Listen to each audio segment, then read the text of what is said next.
Bonjour, après le référendum en Crimée, jusqu'où ira Vladimir Poutine? Cette question taraude vos quotidiens ce matin. Qu'un militant pro-russe à Sébastopol ait le sourire à la une du Monde, c'est logique, mais le quotidien s'inquiète de voir que la Crimée ravive la ferveur nationaliste en Russie, de voir qu'un politologue pro-Kremlin martèle « il faut libérer l'Est et le Sud de l'Ukraine de la terreur nationalo-nazie ». Alors que cherche Poutine? La croix sait ce dont il ne veut pas, d'une Ukraine coupée de Moscou qui mettrait à mal son grand projet d'union eurasienne qui vise à restaurer une ère d'influence sur les ruines de l'Union soviétique.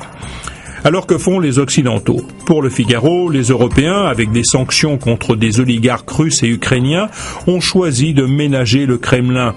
Considérant la Crimée perdue, les 28 veulent éviter une rupture avec Moscou pour pousser Poutine à reconnaître la légitimité du nouveau pouvoir à Kiev.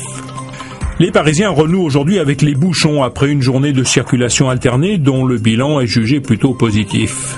Une journée qui, pour les Échos, relance le procès du diesel. Les 19 millions de voitures diesel en France génèrent 8 à 10 fois plus de particules fines que les voitures à essence.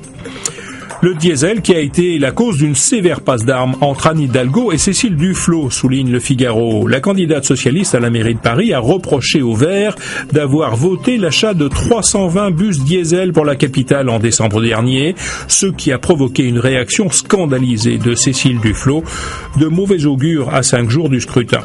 Un scrutin pour lequel les étrangers sont sans voix. Libération a choisi de s'intéresser aux quelques 2 millions de citoyens résidant en France qui auraient dû pouvoir voter à ces municipales, mais François Hollande a repoussé sa promesse de leur accorder le droit de vote. Ils disent leur sentiment d'exclusion.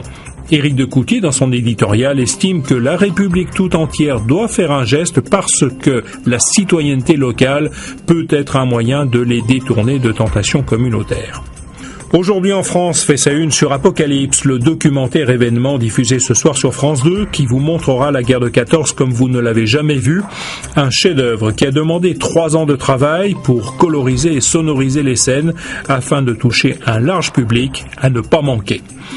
La guerre, en tout cas, comme on espère ne pas la revoir en Europe, le télescopage de la circulation alternée et de la situation en Ukraine a inspiré Plantu pour son dessin du jour. Bonne journée à tous.